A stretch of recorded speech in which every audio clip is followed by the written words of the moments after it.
Oh, they've done it! Steven Gerrard, an instant hero! Can you believe it? Plenty attacking! No! The comeback is complete! A stunning second half from Schalke!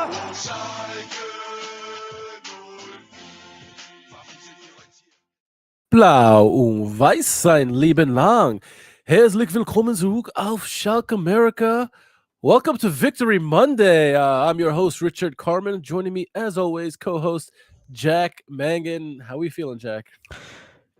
Pretty good. Pretty damn good. That's a result this past weekend that we perhaps necessarily didn't expect, but desperately needed, and puts us in a dangerous position for, our emotional well-being, because now there's hope once again. I was on record a couple weeks ago saying I don't think Schalke is going to get it done. I still, unfortunately, don't think we're going to get it done. I just don't think our offense is consistent enough to score the goals we need down the stretch to make things happen. And unfortunately, our defense recently hasn't been quite as good as it was during that lockdown phase initially, when we put like Fairman in initially, and we brought Morris Jensen. But anyway, point is, great result. Puts us within 3 points of, I think, like 14th place. Yeah. So, a lot of teams within kind of a results distance of each other at the moment. Everything to play for down the stretch with 4 games remaining.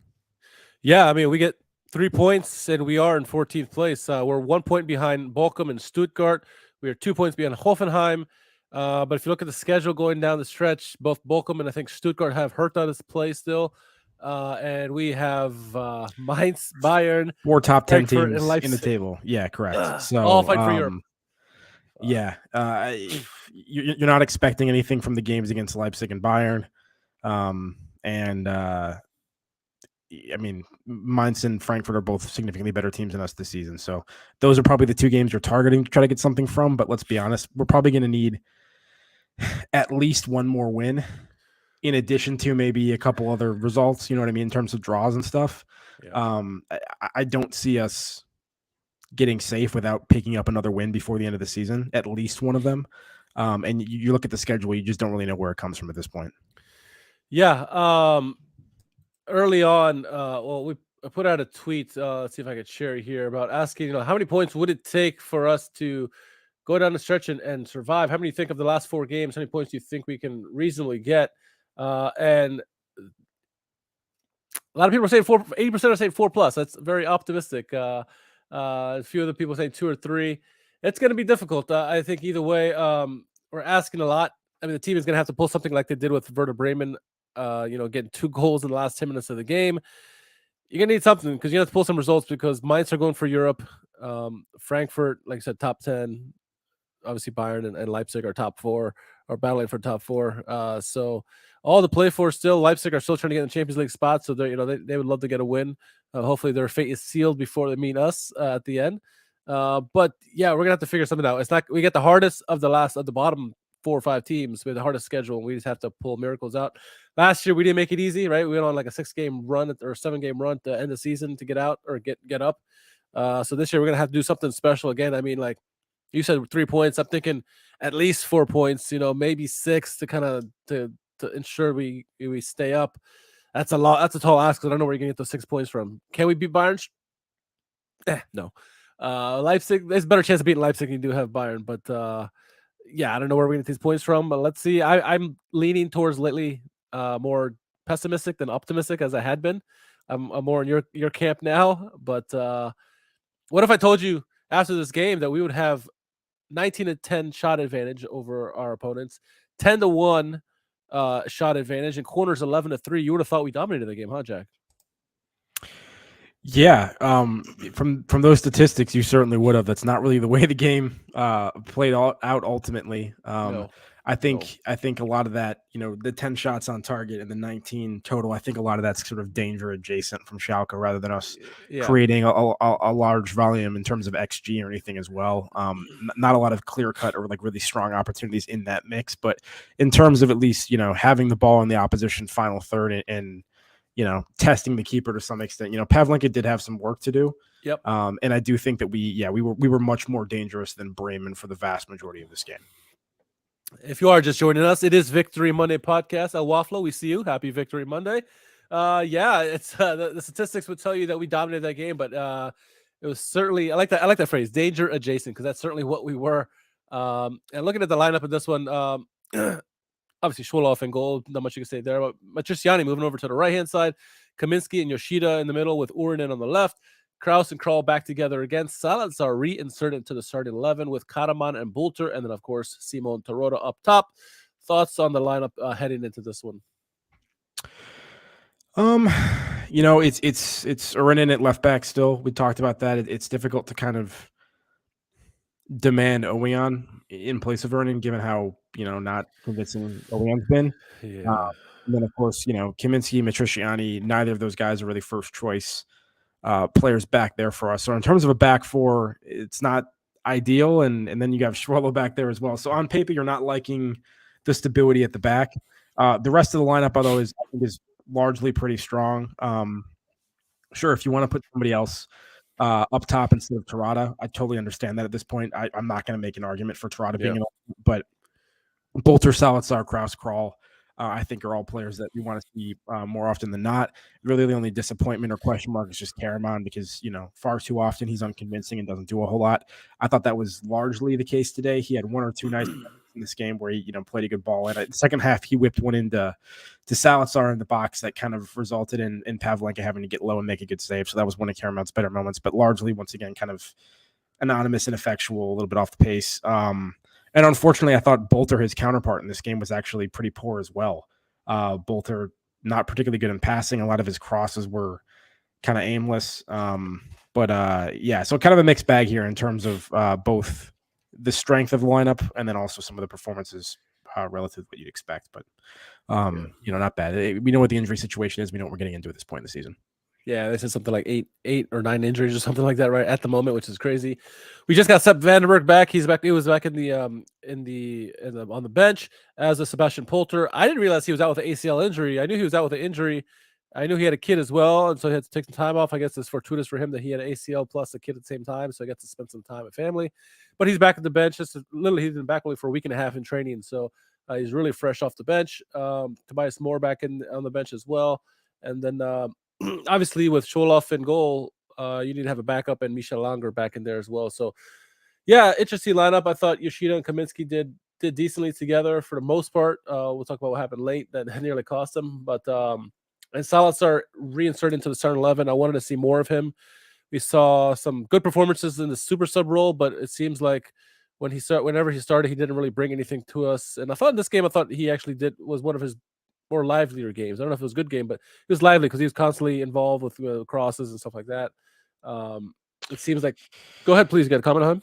No, yeah, it was weird. So I criticized Bolter for being pretty wasteful in this game. I think Salazar was equally wasteful in a lot of ways. He did not have an efficient day moving the ball in terms of pass completion and how often he was turning the ball over. But I do think the stuff that he did complete was significantly more dangerous and creative than Bolter. And Salazar, I think, was still, despite kind of like this like mixed bag overall, most of our better moments he was involved in one way or another, I felt like, or at least a lot of them, especially down the stretch. And he was kind of the one that was once again looking to create more things out of nothing and give us kind of the spark that we need sometimes when we're struggling to break teams down. Yeah, one of the more notable plays in the game, I think, is when the Salazar fed that nice through ball that found Karaman on almost like a breakaway. Unfortunately, the shot was awry, but it was a good lead out pass by Salazar and kind of found him in stride as well. Looking over at the lineup for I was going to say Hertha for Werder Bremen. In goal, Pavlenka, you mentioned him already. He's a solid Bundesliga goalkeeper. One with the back three of Friedel, who kind of was man-marking Tarota, it seemed like. Stark, Vilkovic, midfield 5, I guess you want to call it, or 6. Midfield 5. Jung, Staga, Gross, Bittencourt, and Wieser, Michel Wieser, and Bittencourt, 2 guys who notoriously plague us every time we play them. It seems they always do something against us. And then up top, Marvin Dukes, who always seems to do well. Didn't even have a hat-trick against us last time, I think. He's a fantastic player. Him and Füllkrug together were our dynamic duo. They were last year in the Zweite Liga. They are this year as well. No Füllkrug because he's still out injured. So Maximilian Philipp just took his place. Who's pretty quiet in this game, I thought. Thoughts on the starting 11? I mean, obviously the danger men would have to be Dux, Bittencourt, and Weiser, right? Yeah, actually 100% agreement for me on that. Yeah, I mean, like, as you said, with Fulkrug out, it really is Marvin Dux that you're looking up top, and really no one else. He's having a strong season, and that's why the way the first goal ended up happening was as frustrating as it was, which we'll get to. But yeah, but outside of that, Bittencourt, yeah, it's a name that we've seen a lot of, and somebody, as you said, who's hurt us in the past. Yeah, a 3-5-2 here from Bremen, depending on the phase in possession. A lot of times, sometimes it was more of a 3-4-3. Because Bittencourt would kind of push up and do kind of a narrow front three with Dush and Phillip, it seemed like sometimes when they had the ball and were kind of building. Yeah, and then Mitchell Weiser, he can move the ball on the ground as well, despite being like kind of an outside wingback player, like, pretty good in the build-up and has a shot on him too. He's a pretty versatile and dangerous player. He's somebody who's got to keep an eye on when you're playing against them. You're on mute, sir. Thank you. I'm still learning how to do this thing here.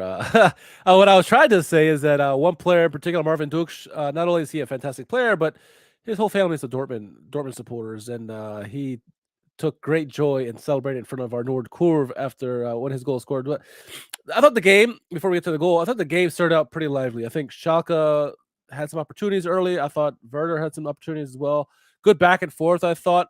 And then they kind of caught us on a play where everyone was overcommitting, I think, and everyone was ball watching and kind of shading over. You saw Yoshida and Kaminsky kind of shade over. You saw Orden kind of slack on the defensive backtracking as well as Kral. And wonderful passing by Werder Bremen led to Dux kind of one time and placing it past Schwola for the early goal. But I thought up to that point we were doing fairly well in terms of chances created and possession. Thoughts how we played up to that point, and then the goal that happened, obviously. I guess I would disagree slightly. I just felt like there were a couple moments even before that goal where we looked like we were switched off a little bit defensively, and they didn't necessarily get shots from it, but like there were a couple passes here and there that were a little bit too incisive far too easily. Okay. And just looked like we weren't really locked in. Yeah. And this is what was frustrating about this goal is that I'm not saying that I called it in advance, but the second Kaminsky, as this play is developing, Dux is kind of on the top kind of near the end line, and Kaminsky's ostensibly marking him. Yes. And Yoshida is a little bit further down marking it was Phillip or somebody else potentially. Yeah. Kaminsky just sort of drifts off of Marvin Dux and never shoulder checks once ever again. And he just kind of starts drifting and gets pulled into the play as he's ball watching. Yeah. The second Kaminsky drifts off him, I'm just watching Dux the entire time, seeing if anyone's going to pick him up. No one does. Kral's tracking back. He kind of points at a couple different people to mark somebody, but he doesn't really hustle back. And then the person that I think, in additionally, as you shouted out too, is Uranen, who probably sees the entirety of the situation better than anybody else because of where he is on the pitch. He can see Kaminsky losing Marvin, but he gets kind of caught ball watching too and doesn't track back as close as he could. Yeah. And there was a point where he easily could have gotten onto Marvin Dux if he wanted to. He was close enough and he let him drift away. So to me, it's just like 3 or 4 different people kind of ball watching and not really paying attention. And it's so frustrating because, as we said, that Marvin Dux is like the danger man. That is the guy that you want to put a body on and keep track of in the final third. And to 16, 17 minutes in the game, whatever it is, leave him that wide open with just a couple quick passes. That was really frustrating to me. I thought that was really poor and just way too easy for them to score. So I was pretty frustrated at that point because I was like, these are the kind of goals you can't concede. If you're trying, it has to be a little bit better than that. You got to make him work a little bit harder than that. That's just like you ignoring the most dangerous man on the pitch and letting him do whatever he wants. It's not good enough. It's like the Zweite Liga defense against Simo Torda last year, right? It was a frustrating play, and shout out to William. I see you in the chat there. It's a frustrating play to watch because you said, you watch the play develop. You're like, I see what's happening. Why does nobody else see what's happening? And like I said, there's guys like Orden and a couple other guys who are just ball watching, not paying attention. They had the opportunity to get in there, and it almost seemed like a set play. Like you said, you kind of saw this play was going to come. Obviously, Werder Bremen knew they were going to try for this because not only did they do it then and score, they tried it just before halftime. They tried it again just after halftime. Luckily, both times, first the one just before halftime, Michel Weiser just luckily shot it wide because that was the exact same play that Dux scored on. And then just after halftime, they tried it again, but this time it was snuffed out by Yoshida. But yeah, it was frustrating play, and it seemed like that they knew that weakness that we had, that our commitment going back wasn't the greatest, and they took full advantage of it. And credit to Marvin Duke doing what he's going to do, and he's going to put the ball away. He just slid it in there past Schwoloff. I don't think Schwoloff really had a chance of that just because of the pace it came in. It was a tic-tac-toe play. Marvin Duke one-timed it. It wasn't like he settled it down and shot it. Oh, for sure. I am pleased to say that Schwoloff is not in any way, shape, or form responsible for that goal, because that's happened far too often, but I cannot fault him whatsoever. That was just a defensive breakdown. Yeah, 100%. And especially in a must-win game, that's unexcusable, I think, especially the one guy that you have to kind of guard and you can't. So go down 1-0 early, you're like, oh, here we go. It's the season again. It's pretty much saying goodbye to the season. And we kind of didn't really react, I guess. We slowly started building to the game, I think, right? I think more than us reacting, I think Bremen just backed off after they scored that. Yeah. And really stopped. Statistics will tell you that too. Look at the statistics. Yeah, right? they really stopped trying to do a whole lot, and they just kind of started absorbing the pressure a lot. I think we did a little bit better of a job of kind of getting into wide areas. Like I think Uranen came into the game a little bit more on the offensive end after that happened, whipping some balls in and kind of exploiting those areas in the final third. I thought we did a better job of that. Yeah. But in general, it was mostly just Bremen kind of giving us that possession, and same kind of thing as always. Once we get to the final third, then if it's not a transition moment, then we're kind of like looking around and don't really know what to do and have no kind of repeatable patterns or way that we really break opponents down that often. So and that's where I thought that Bolter struggled a little bit today. So many moments for Bolter, and this is actually even when he plays well, sometimes like he'll pick his head up and he's looking at the box, and he's got at least 2, possibly 3 different people that he can play to that are like reasonably well open, and he'll play a ball that goes to none of them. Yeah. Like literally like not anywhere near anybody. And it's like shocking that he can like mishit these things so bad, because he kind of whips them low with a lot of pace. Yeah. Sometimes he's better than others. Today I thought like most of what he was trying was just not coming off, but obviously still put in the effort, still gets on the ball and gets into those dangerous areas, which is something you can applaud. But yeah, I mean, like if Keenan Karaman is more effective than you in a game, that's usually not a great sign. But I mean, and Bolter's a guy that scored 9 goals this season. He's like, without him, we'd be dead and buried already. If he hadn't stepped up, because Terada hasn't really had the return that we needed. No, not at all. And words for that matter. Not at all. And what does it say, right? Because you even said this before, like we don't have confidence in our own offense to score goals. And Werder Bremen basically said, you know what? We're not going to take shots anymore. Why don't you come and we dare you to try to score against us. We are so confident you're not going to score against us. We're not even taking shots anymore. We're just, come on, bring it. And for the most part, they kind of held us back because we couldn't really finish in that final third. We weren't incisive, like you said, in that final third. Yeah, we started pushing up more and more, but shots started getting wide. When we did get on target, Pavlenka did come up big a couple of times, right? And we started building the game slowly. Possession started getting heavy on our side. Corners, I mean, we had first time we had that many advantage in corner kicks versus the opponent in a long time. Even against Hertha Berlin, we didn't have that great of an advantage. Lots of shots, but really ineffective shots. And it really wasn't until we made mass substitutions in the 75th minute we started seeing a little bit more attacking. You took off Terada and a bunch of other guys. Drexler comes on. Funny that your man of the match comes on and only plays 15 minutes. Says a lot about the rest of the team, I guess. It goes to show what you talk about with Bolter not really doing anything in the game. Because we kind of switched shape then, didn't we? I mean, would you agree? Yeah. So I think we started off kind of like in a 4-2-3-1, and then ultimately, when Vandenberg came in, it was 3 back. It went through 3 back. Right, and Drexler became like a right wing back, like opposite Oweon, which is like a weird position for him to be playing. Yeah. But ultimately did well there, offensively and defensively. And Oweon was pushing up. Oweon replaced Bolter, and so he was pushed up really way up high too. And it's funny because like the play kind of. It's funny watching the goal that happened. The ball comes in and bounces out. Werder Bremen tries to clear it out because I think it was trying to go to Polter, and the defender knocks it out. Falls right to Seth Vandenberg, and it wasn't the greatest shot in the world. It was not powerful at all, but it was really well placed. And it bounced in front of Pavlenka, and he just missed it because he was on the other side of the goal, trying to reach all the way across. And he's a big guy, and he still missed it. So kudos to Seth Vandenberg for just getting the ball on target. That's all we ask, right? Get the ball on target. Things might happen. I mean, like, and this is the kind of luck that often doesn't go your way when you're in the relegation fight, and the kind of thing we just kind of need to have happen for us, a couple more times. This was a freak play. You have a guy like Seb Vandenberg who, we bring in early in the season to provide not only some depth, but like he was intended to be a starter at the time, essentially. Next to Yoshida, plays 3 or 4 games before he goes down to injury and we lose him immediately. And then he gets healthy just in time as Morris Jens is going down for him to come in this game off the bench and scores a goal from outside the box, like the most random thing.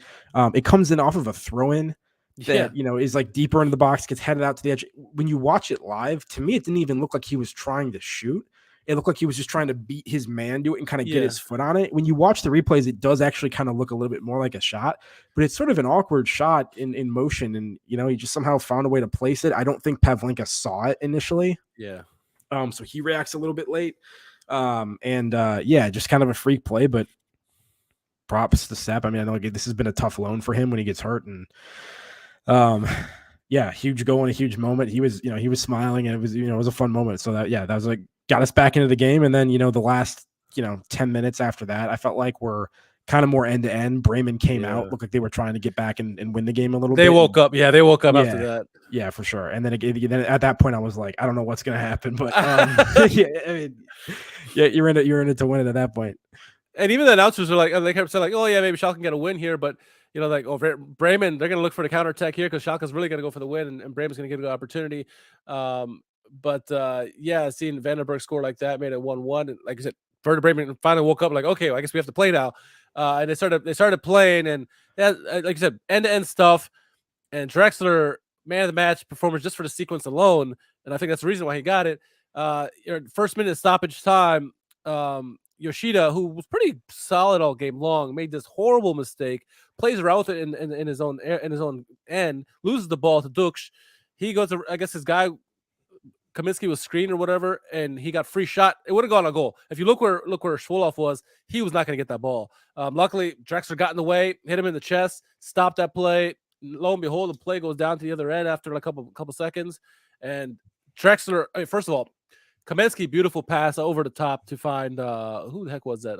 Salazar, right? Salazar, cheeky ball over the top, perfectly weighted. Drexler, wonderful first touch. Didn't really fall where he wanted, but didn't lose the ball, and then put the ball right past the keeper. Wonderful way to win it. And he was like, "Was I offside? Like, did that happen?" He didn't really celebrate at the beginning, but then eventually the ball never got called back. He kind of celebrated. They went crazy, but Drexler, unsung hero, as we said on this podcast so many times, but he finds a way to come up with one or two big moments sometimes that are impactful, and they don't always directly affect the result to the extent they did today. But as you said, clearly saved a goal on the back end. It is a bad mistake from Yoshida. You have two Bremen players. I forgot who actually picked it up, but they're kind of moving the opposite direction in the box, and he back heels it into the path of Dux, just kind of wrapping around. Yeah. And then suddenly he's got half a goal that's open up for him, and he's going to hit on his left foot. And Drexler just kind of reacts to it in time and comes sliding over and is able to get his body in the way. Cause it was questionable as to whether or not Schwolow was going to find a way to get there. So that was almost certainly a goal serving play. And then, Salazar, as I said, wasn't the most efficient, was wasteful at times, but the ball that he ultimately plays to Drexler, he tried it something similar a couple different times to other players. There was one time that Karaman missed it by a little bit, and some other players just couldn't quite, Terada and whoever couldn't execute it. Drexler is actually the one that makes the run first and is calling for it. He's pointing in behind, and Salazar sees it, plays it over. Like you said, it's not perfectly weighted, and it's kind of awkward at first, and Drexler has to get his feet reset, but he has enough time to do that, and ultimately gets it past Pavlenka, and unreal. Yeah, I mean, incredible super sub performance, and once again, like, say what you want about Salazar if he's tired sometimes over the course of 90 minutes, but like, how many times is he the guy that's involved in creating something or doing something? Like, he's just so important. Like, we got to find a way to get him involved more often than not. And you love seeing Drexler find a way to get involved too. Particularly in a game like this where like Bolter and people, like I said, weren't as effective as they otherwise might be. Huge performance, and it kind of felt like we stole it. It didn't feel like the most deserved result, but I do think we were the better team in the second half. Yes. And on the whole, I don't know if Bremen can complain that much. They didn't offer a lot going forward. It was really kind of that one play. The only shot on target they had was the goal. And then and they dared Schalke to attack, and Schalke finally did. So I mean, like, and I wonder if there's any correlation. I got to go back and look at the statistics, but I wonder if Salazar just plays better at home and feeds off that crowd. Maybe Drexler's the guy you want to put on the road because he seems to be better in that kind of environment. But I don't know. But either way, both players seem to do well on the sub role. You need to have one of them start for sure. So Though ideally, I think we want both of them to start. If one of them's going to come off the bench, you're going to have a good performance from them when they do come off the bench. And obviously, Drexler brought that. And as you mentioned, Salazar, as he did last year, he came up with some huge moments that really kind of forced us to get promoted with his play. I mean, it could be the same here if it brings more of that in the last 4 games. It's possible. I was talking to Ethan at Tedesco Time about this during the weekend. I could be making this up. I feel like Drexler scored an almost identical goal either late last season when we needed it or maybe earlier this season, but like he made the exact same run in behind and received a ball over the top and finished it off. And now I have to go back and find that because I forgot about bring it up. But I think it was last year. But like it's a play that he's made before, so it's clearly something that like he's capable of doing that kind of stuff. And when you have a player like Drexler that can be aware, Salazar that's aware of that and can take advantage of it. It's nice to see those two on the pitch combining. Yeah, no, absolutely. I feel like it was last year because I remember looking at the highlight video we made. I remember seeing that goal that happened. So, let's go back and look. But yeah, it felt almost identical to this one. It did. And I think it might have been Salazar as well at that time too. It was either him or Oyan. Those are the two guys who really contributed with the assist last year for us. So yeah, 2-1, a much needed victory. I mean, we needed the victory, especially because Stuttgart had won on Friday night. They had beaten, who did they beat? Welcome drew Dortmund. Freaking Dortmund can't do anything. They're bottling this title, which I'm happy about, but not the teams that they're bottling to. Stuttgart won as well against Gladbach. So we needed to get the result. Luckily, Hoffenheim lost and Hertha lost as well, but 2-1, big victory. And Mainz, they did lose this past weekend to Wolfsburg. Just saying, they're not invincible. Yeah, I mean, no one's invincible. Anything Bayern haven't been Bayern of late, obviously, because they panicked and brought in Tuchel for no reason. It's that Dortmund DNA on both teams, Yeah, I mean, so yeah, I mean, look, we have nothing to lose. We're still in the relegation zone right now, the automatic relegation places. We just have to go for the win, and are we going to do it? Probably not, but. We have teams around us that aren't super convincing. God, imagine if we had beaten Hoffenheim, right? And that's why we were so upset when that happened, because we beat Hertha, and we'd be where they are. We thought was more likely, to pick up than this Bremen result. And we knew that like once we had lost that one, that we weren't likely to pick up that many more results over the course of the season with with Freiburg and Bayern and Leipzig waiting, plus Mainz and Frankfurt. So yeah, I'd imagine if we had that Hoffenheim win, but. Huge that we find a way to pick this one up against Bremen, gives us renewed hope. I mean, if we hadn't gotten the win here, then I think, once again, still not mathematically done, but I think it's even more likely that it would be over. So, yeah, I mean, it's not out of the realm of possibilities because we saw some of the results Stuttgart have pulled off in this last several weeks, probably 4 weeks. They beat some top name teams, so it's possible. We just have to score more, I think, and stop other teams from scoring. We give up blatantly open plays to the best player on the opposition. You're not going to get many wins in this league, and we got fortunate this weekend where we ended up getting 2 late goals, so crazy comeback to win that. But we go. The next game is at Mainz, I believe. Let me look at the schedule right here. I pulled it up here. So where are we? All right, so yeah, at Mainz, and then we go at Bayern, home with Eintracht, which is the last game of the season for us at home, and then at Leipzig. So 3 of the last 4 games on the road. We're gonna have to cook something. I mean, we're gonna have to pull. To survive. We have to pull something out of our ass. And I think minimum, like you said, maybe 4 points. But I'm thinking even 6 points you need at least. The way. Oh, I think you're right for sure. All I was saying was like, I mean, we have to get at least one actual win. Like we're not gonna get safe on a series of draws or something like that. Like we have to find a way to get, I think, at least a win and one other result. If we can get 2 wins and a draw or something like that, that'd be huge. But yeah, it's not going to be easy. I think 2 wins we're in, but that's a big if. But it is the offense. So that's the thing that worries me the most. Is I think we're the only team that I think doesn't have at least 1 goal per game this season. Yeah. When we've played 30 matches, we have 28 goals. That's the worst goal scoring record in the Bundesliga. It's like 5 worse than Bochum. And then obviously defense, we've been much better second half of the season, but we're not good there either. And we've had, good teams blow us out sometimes. So yeah, we just got to find, I don't know. It's got to come from somewhere. I hope it comes from Tirada randomly finding some form, and we have like Zalazar and Bolter healthy down the stretch. And we're able to find a way to make some stuff happen, but we'll see. It would be nice. And the other thing we got to go for us, which doesn't really mean anything, is Eintracht pretty much are playing for nothing at this point. They're still kind of close to the European spots, but it depends how the next 2 weeks go, I guess, for them. So let's see. I mean, it's 4 games. Not going to be easy by any stretch. If we're going to do it, we're going to do it Schalke's way. It's going to be the difficult pain in the ass way that's going to give everyone a heart attack, which was last year, and it always seems to be this way. So we'll see. I'm not optimistic like you. I've kind of resigned myself to say, okay, it's not going to happen, but I will gladly take results like we just saw this past weekend, because when Duck scored, I didn't think we were going to score that game, and we got 2 late goals. So we need more of that, please. Absolutely. Hey, you know what? We'll take it while we can get it. I'll have my celebratory Veltons, to be a Schalke sponsor. And yeah, onwards and upwards from here, or maybe downwards. We'll find out. But unfortunately, just when I thought I was out, they pull me back in. And now I'm fully invested in Schalke surviving after I didn't think that was going to happen. And just when you thought you were out, something else pulls you in. And that name is Darko Churlinov. Do we remember his name, Jack? Good old friend of ours, a really good friend of Rodrigo Salazar.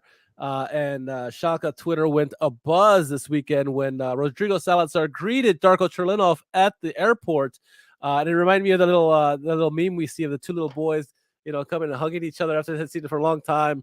That's what it reminded me of. And everyone's like, oh, is Churlinov coming back? And rumors were saying that Reis and Knabel were going to meet with Churlinov and trying to get things done. Not so fast. It's still a lot to be done. It's money that we don't necessarily have. But Andreas Ernst has been on top of it, as he always is. And his latest comments about that was that despite all their euphoria, Knabel and Reis did not have an appointment with him being Churlinov yesterday by phone or in person. It stays the same. Change is likely, but there are still minor hurdles to overcome between was it Burnley, where he's playing at right now, and Schalke. So it would be nice, because I think Salazar, part of the reason he did so well last year, because he had his best friend there, and they have really great chemistry together.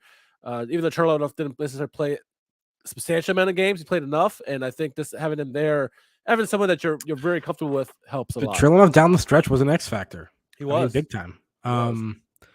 He was huge. We also have that James Thurgood clip of him saying he was listening to Schalke America with us calling for Churlinov before Churlinov scored that weekend, which is great. Yeah. I would love to see Churlinov back. I think he helps us in either league. I think he would have been a contributor this season in the Bundesliga, particularly when you look at some of the people that we've tested out over the course of the season with our wing play. I mean, whether it's Jordan Larson or Karaman or Skarka or whoever. I mean, obviously Skarka had a big performance a couple weeks ago, but in general hadn't been great on this loan move so far. The opportunities he's had. Tobias Moore, I mean, remember him? He was on the bench in this game against Bremen. Like he hasn't. I mean, so I think Churlinov would have been huge for us this season. Yeah, if we can afford him. I say definitely bring it back. I'm skeptical as to whether he's going to come back to us in the second division.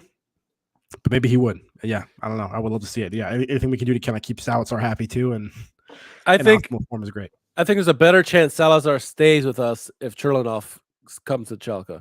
If he doesn't come, Salazar, I can see Salazar wanting to stay in the Bundesliga or maybe say another top division team somewhere versus go back to the second division, despite how much he loves the club. But I think if you have Churlinov there, it kind of entices him like, hey, I'll give it another go. Why not? Let's give it a try. And I got my best friend there. Why not? Especially if it's like a permanent deal. So we'll see. Got to keep an eye on that. This may be having Churlinov there, but by Salazar's side, his bestie there, that maybe down the stretch we see some huge performances by Salazar, which I would love to see, right? 4 games to go. And if Salazar has an explosion of a run here, catches form and scores some goals or get some assists, I will gladly take it. And I will try to sign Churlinov myself if I could. You got to crowdfund those transfers. That's right. We start the crowdfund on Schalke America Discord here and see what we can get. I donate $1 to the cause. There you go. Anything else we got to talk about tonight? No, I don't think so. Let's keep it short and sweet and appreciate the what could be the final positive result for us this season. I hope not. But coming down to the end here, this is the home stretch.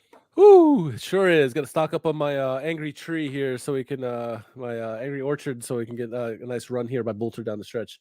Matt, I agree with you. Having a player who truly wants to be here and repeatedly shows it is a big plus. 100% agree. But yeah, 4 big games to go. Let's see what we can go. Let's take care of minds first. 1 game at a time. That's all we can do down the stretch. Jack, anything to shout out tonight? Shout out Klaasian Huntelaar, the hunter Yeah. in the audience, perhaps spurring us on to victory as our sort of spiritual talisman up there from the box. So nice to see him back in the Veltman's arena. Absolutely, 100%. And then shout out to everyone obviously in the chat and listens to our podcast week in and week out. We truly appreciate it. Jack, where can our followers find you on social media? At JM Mangan, JMMANGAN on Twitter. Matt agrees with your comment about Huntelaar. You can follow me at R_KHARMAN if you like, but follow Schalke America at Schalke America on Twitter, Instagram, Facebook. Definitely here on YouTube. Subscribe, like the video. We'd much appreciate it. Go to schalkeamerica.com and check out some of the stuff we got going on there. Try to write some pre and post match press conference transcriptions, I guess, and any odd topics we want to do there. And obviously, if you haven't done so yet, join us on the Schalke Discord as well. So yeah, I think that's it. Let's get another dub against Mainz. Much needed. We have to. There's no ifs, ands, or buts about it, but let's get it done. For Jack, for myself, for Schalke America, we bid you Glück auf.